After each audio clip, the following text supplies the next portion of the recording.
Welcome to the Your Talent Matters podcast, where we delve into the world of human resources and employee benefits in Canada. Join hosts Mehdi Rahman, a strategic human resources consultant, and Nick Godfrey, a seasoned employee benefits advisor, as they explore the many challenges that businesses face in attracting, developing, and engaging top talent. So sit back, relax, and learn from the experts on how your talent matters when it comes to growing a business. Hi, Nick Godfrey here from Your Talent Matters. Lovely to be back with my friend Christine Brunston. And Christine's going to talk today about her venture benefits too. So I'm going to let her introduce herself, and over to you, Christine. Thanks so much, Nick. You and I have known each other for quite a while, and I've been working on a lot of different things, but let's focus on benefits two today. And I'm going to give you just a little bit of background about how I arrived at benefits two. So my experience with disabilities throughout my lifetime were both on the personal side and the professional side. So on the personal side, I was born into a family with a sister who lived in a vegetative state her entire life until her eventual passing at 47. I have a mother who's had various different disabilities, but the most recent one for her was a car accident which left her with catastrophic injuries and in a wheelchair in 2007. I have a father with dementia. I have a child with ADHD and other learning disabilities. I have a grandchild with autism and other disabilities, and I've got a granddaughter with something called Mobius syndrome, which is a physical disability in which the left side of her face is paralyzed. Wow. My working experience, of course, as you know, I cut my teeth in bank-owned trust companies, and I worked in those companies for over 20 years.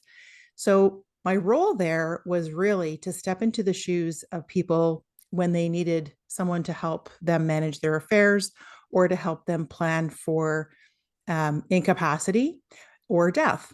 And I stepped into the shoes of a good many people as an executor, well more than 300 times, and as a power of attorney, guardian, and trustee, well over 1,000 times.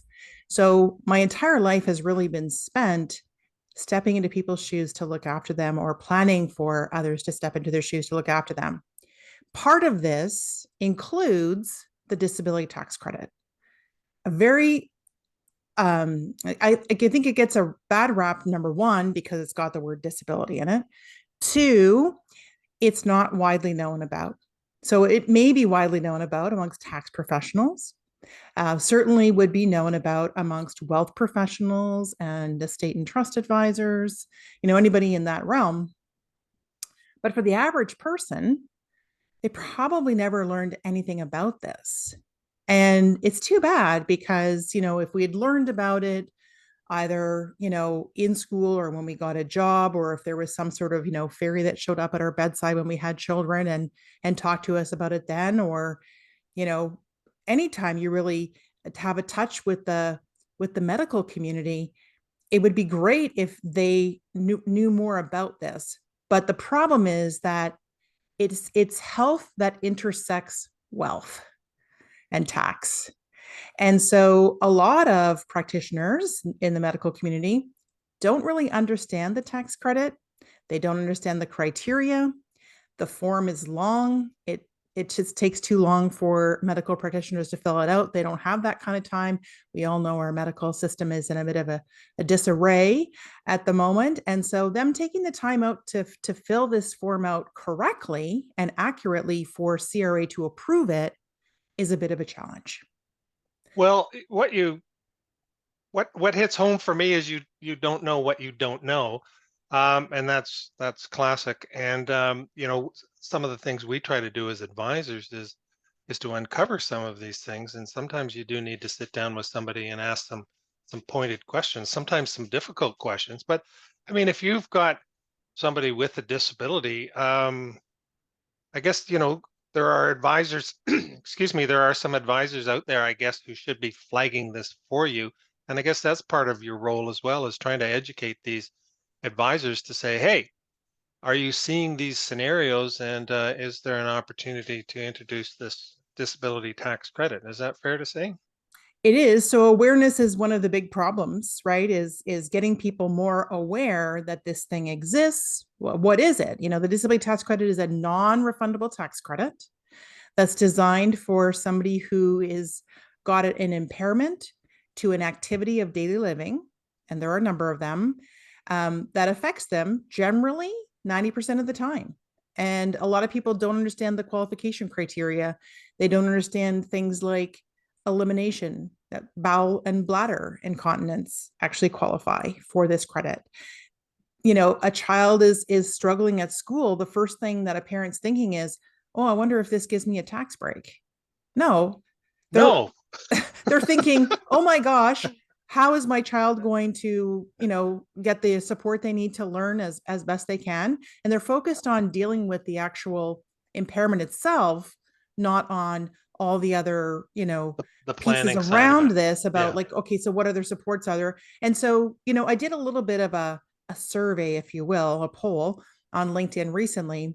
And I asked my community, who was the one who generally brings this up to somebody, a family with a member who has a disability, or to somebody with themselves who has a disability? Who was it that brought it up to you? And overwhelmingly, about 44%, it was the accountant or tax person that brought it up. About 20 some odd percent of the time, it was an organization or a friend.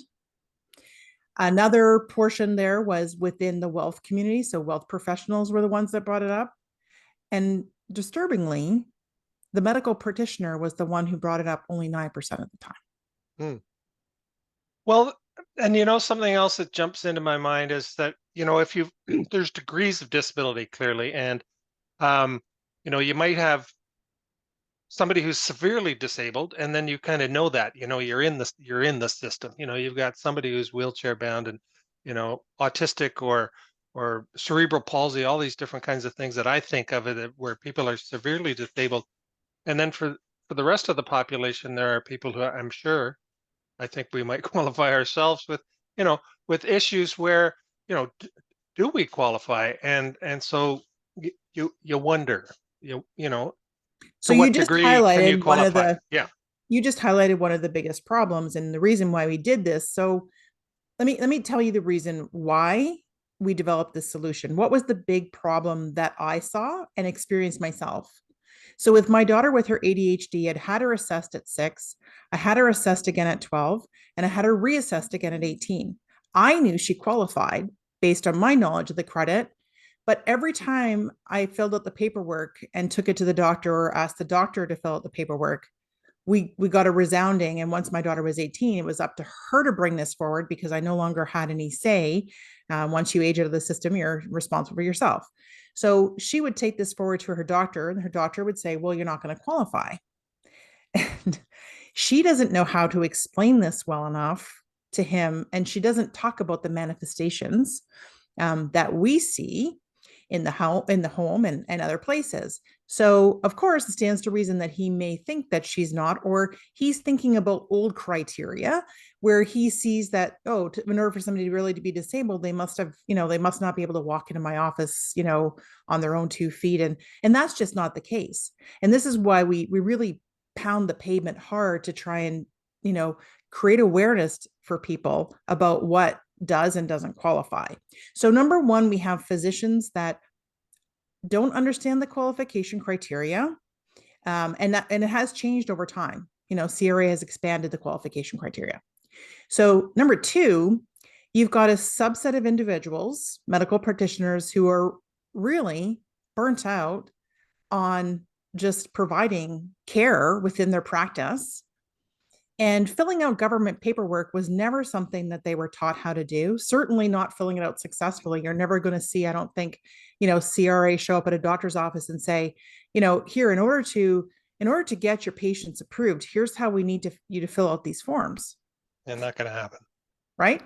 No. So through our experience, and this is why I pulled together this group of people when I couldn't get my daughter's application done, I pulled together this group of people across the country who were advocates in this space. And I asked one of them, I said, two of them. I asked a DTC promoter, and we can discuss what that is in a moment. I asked a DTC promoter and a physician, can you help me with my daughter's credit? Of course, they said. And sure enough, within a few days, I'd sent all the reports in and they had done the application and signed off on it. And we uploaded it to my MyCRA account. And within a short period of time, a couple of weeks, it had been adjudicated, approved. And all of a sudden, I saw this, pretty substantial refund in my account. And I thought, are you kidding me? After 14 years, that's all it was? And I thought, wow, now I did use a DTC promoter, which meant So DTC stands for disability tax credit. Disability tax credit, yes. So I used a disability tax credit promoter, which meant that there are a bunch of businesses out there in Canada. Because the DTC has traditionally been, one of the credits that's rather difficult to get completed and approved and whatnot, a bunch of these organizations popped up to help people. Now, probably for some money, they like to get paid, do they? They do like to get paid, but I mean, listen, I think they, I don't want to paint every single one of them with the same brush, because, we pulled one off the shelf who I think acted very ethically. Okay. And he would, if it was a really slam dunk disability, he would say, you know what, you don't need my expertise. Just go take your form to your doctor. But for ones that needed a little bit more of that hand holding and that help, he would help them. Now, these businesses traditionally charge 20, 25, 30, 40% of a person's refund. When I say that, the disability tax credit has components available within it that say, once you have your disability tax credit approved, you can now go back up to 10 years and adjust your returns for as far back as you were eligible. So if your impairment started 8 years ago and you can substantiate it started then you can go back 8 years. You can now go back and adjust your tax returns for those 8 years, apply the credits. This is not just money that comes to you. It's really a non-refundable tax credit. So tax that you have paid can now be refunded to you. And then going forward, you could use the tax credit each and every year as long as you continue to qualify. You can use it to reduce taxes in subsequent years. It also opens the doors to so many other benefits that people don't realize. And it opens the door to one of what I call Canada's best kept secrets. And that is a registered disability savings plan, or an RDSP. And when I realized that the first year I could put $3,500 into my daughter's account and the government would match that with $10,500. What? Yes. I was like, okay, clearly I'm not going to get this kind of return on any other investment. This is something that's really valuable. And I knew about this before, but again, it's something that, I talk to advisors about. So if it's a younger person, somebody who's typically under the age of 49, even though you can still put money in between 49 and 59, there's no extra grants and bonds that the government's going to contribute on top of what you're putting in. But before 49, that's definitely the case. And you can start creating a nest egg for your family member with a disability to draw upon in later stage life. So this is like creating a pension for them. Yes, but to be clear here, so we're talking the children need to be adults, right? And taxpayers to qualify for a registered plan? No. Can they be like 10 years old? They can be infants. Really? As long as they have a qualifying disability, they qualify. The tax credits themselves can be transferred to a qualifying family member because the person is not paying tax. So there's nothing for them to use the credit against. They can transfer it to a qualifying parent who's providing food, shelter, clothing for them throughout the year. And even in the case where you're providing support to a family member who doesn't live with you, as long as you're providing food, shelter, clothing on a regular basis, any one of the three, and it could be, hey, I take them out for lunch once a week. As long as you're contributing to support of that person, whether they live with you or not, you can transfer those credits. Because you think about people who are even, living on, we're here in Ontario, so something like, the Ontario Disability Support Plan, or ODSP as we know it. those credits can be transferred to a family member who's helping to support that individual. Okay, so to be clear here, I create a scenario here. I like stories. So you've got a family member who's not living with you and doesn't have an earned income because they're disabled, but they qualify for these credits. These credits could be transferred to me. I get the tax relief, and then I use that money to take care of them. Is that the idea? Correct. And for a child, I mean, if you're in a situation where you're in a low enough tax bracket, you may also qualify for the child disability benefit, right? So, qualifying for the disability tax credit opens up the eligibility for the child disability benefit. Wow. So that's another amount that can be added. So if you're getting, child tax benefit money, you can also get access to this child disability amount. So I'll give you an example. My daughter, who has, ADHD and has my grandson with autism, he was diagnosed with speech delay and developmental delay at the age of 2. And we just applied for his credit last year. So we were able to go back, 4 years, and we applied those credits. And when we did that, now my daughter couldn't use all of them because a lot of that time she was actually not working. So we actually transferred those credits to me because I was taking him on a monthly basis for a weekend, and I was providing support to her and her family. So I transferred the credits to myself that she couldn't use. And then we got her applied for the child disability benefit. And the following month, she received $9,000 as her catch-up payment of his child disability amount from the time he qualified up until the current month. Wow. Which gave her, a little bit of money to, complete future assessments, get some therapies, get some, special schooling, right? Yes. All sorts of stuff. So, and he has a full-time educational assistant at school. So, he needs a lot of hand holding and even at home, it's a challenge. So making sure that he's got all the tools he needs to succeed is not cheap. So deploy the money to work towards getting the tools that he needs to be successful. This is amazing. I'm glad we're having this call. I'm learning so much. So what I understand is the beauty of your system now is that you're making it really easy for people to see whether they qualify, see if they have somebody who qualifies for this disability tax credit, and then to help walk them through the form with your do you want me to explain to you exactly what we built? Yeah. So here's what we built. We knew that, doctors don't necessarily understand how the applications have to be written. We know that people don't necessarily know if they qualify. So what we built was a tech web-based application solution that has 9 pre-qualifying questions at the front. So we call this the pre-qualifying questionnaire. Those 9 questions, when you come in and you answer those questions honestly, at the end of that, if any one of those questions are answered with an affirmative yes, then you are likely to qualify. Likely. The next step would be, the next step would be you pay your application fee. It's $99 to do the application, right? This was because we go back to the promoters for 1 second. The government brought in legislation November 15th, 2021, trying to fix the fees of those promoter companies that we talked about a few months ago, that they couldn't charge anything more than $100 for helping with the application and no more than $100 per year for helping with those previous year's adjustments. But what happened was one of those tax credit promoter companies took the federal government to court, sought an interlocutory injunction against them saying, hey, wait a sec, you're a federal government, we are regulated provincially, you can't fix our fees.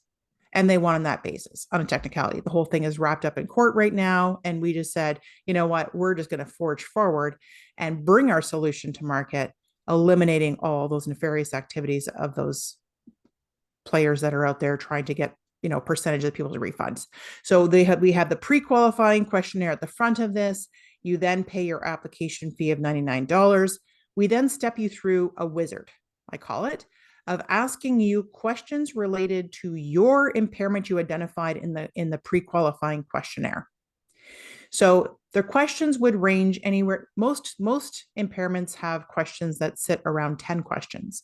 For mental functions, it is more because there's expanded criteria. There's a lot more areas to cover. And so there are 38 questions under that one. Wow. Yeah. However, they are questions that you should be able to understand and answer quite easily. So if you look at all the different areas at the bottom, that'll say, can you do this, this, this, or this, or this? Okay. What is the degree of severity of that impairment for you? You don't have any limitations at all. You're somewhat limited, or you have very limited capacity to complete one or all of those tasks. Then what happens when we get to the end of those questions that you ask through the wizard process, you hit generate application. We pull a copy of the T2201 or the disability tax credit, and we write that application for success for you. Just boom. Yeah, within a minute. Wow. Okay. So then you have an application that is prepped for success in your email, and you get the PDF of the application plus a code. And the reason we provide a code is kind of important. That is that if you're going to take this to your physician, print off the application perhaps so it's already ready for them to review and sign if they're in agreement with the way it's written, the dates and everything else. And if there's something that they find that is not stated correctly, we need a way for them to edit that. Right, for them to correct any errors that they see. Got it. That's where the code comes in. So they can access the application. We have a physician access portal right within the application itself. The physician can log in with the code through two-factor authentication that comes onto the person's phone, the cell phone they used when they signed up with their account. They get a 6-digit code. The doctor puts the 6-digit code in, and up pops that application, and they can now edit in real time. Excellent. So the whole process was designed so that we could get this to a medical practitioner, and the medical practitioner could review, edit if they needed to, print and sign the application in less than 5 minutes, which can be done during a patient visit. Whereas before, if they were going to fill it out from start to finish, it would have taken anywhere from 15 to 45 minutes. And that just can't be done during a patient visit when patient visits are booked every 12 minutes, according with, the billing codes and the number of patients they need to see in any given day to serve their practice. So what happens is that all this paperwork gets pushed off into admin time or after hours. And we all know how much physicians would love to take up all of their after hours. Any of us really, not just physicians, but how many people out there want to take additional administration home in their after hours and complete these? It's not really fair. And especially where physicians are, and other medical practitioners for that matter, are burning out at record numbers. Why are we, shoving more third-party forms, more government bureaucracy, more administration onto their plate? No, we need to make that easier for everybody. I see this as, part of, I'm always looking for ways to add value to my clients, and sharing this information with all my clients that they can share with their employees, because there's nothing, if you've got somebody in your family with a disability, it's hurting you financially, mentally, and you're bringing that to work. And whatever we can do to help the employees, be more productive and be better employees, helps everybody, helps the employee, helps the employer. So this is information that we should be able to disseminate through our clients, and then take some of the load off. It makes a lot of sense. Yep. Like I said, it comes down to the fact that we just don't know what we don't know. And we never learned anything about this. And so, I beat my drum pretty hard because I've been through this so much. And, when you talk about the burnout at work, I went through that. I experienced that in real time myself. It's not very nice, right? It's not. We use the term a lot, presenteeism. You're probably familiar with it. People show up to work, they're present, but they're not very productive because they're dealing with all their stuff. And employee assistance programs deal with some things, but I don't know of any employee assistance programs. Maybe that's a point where we can start to integrate your services with these employee assistance programs. I think that's a good idea. So that I think that's a very good idea, and I think that might be underway. So well that's excellent. You know what? I think that's a really good podcast for today. Do you think we have anything more to add? I don't think so. I just think, if you've got somebody in your life that has a struggle with any activity of daily living, and that, I'll give you quick those areas of impairment, right? Yeah. So it's vision, hearing, it's speaking, it's eating or preparing food, it's elimination, it's mental functions, there is life-sustaining therapy, there is a cumulative effect area where you can stack impairments up against each other. And I think I've hit them all. Seeing, hearing, speaking. I don't know if I said speaking. Seeing, hearing, speaking, dressing, feeding, eliminating, mental activities of daily daily living. I know, when we talk to people, on for claims under individual insurance, particularly on the long-term disability side or critical illnesses, are you under the regular care of a physician? Are you, as a result of an accident or an illness, are you unable to, do your regular job? So it's all those sorts of things, and it's broader with you folks. So, yeah, sure. I think this is excellent. So what we're going to do, folks, out there in podcast land, we're going to put all this contact information for Christine's site on there, her website, phone number, email address. 1-877-257-7725. But I'll give you all of the we'll put it in the we'll I'll give you all the include it social media in the handles, notes. because we also have a YouTube channel with lots of educational videos, and we're Fabulous. always doing more and more. And I would say to anybody that has, things that they want to learn about or things they're unclear about, please reach out to me, because if there's any way at all that we can put together some outreach, some social media post that helps to clarify things for people, then we're really willing to do that. So we always taking feedback from the public as to, like, how can we help as much as possible. Been a great Friday. I love it. It has been. Thanks, Christine. You're You so have welcome, a great Nick. weekend. Yeah. You No, too. this is great. It'll be up in the World Wide Web very soon. Thanks again. Awesome. Thank you. You're Bye. welcome. Bye-bye. Bye.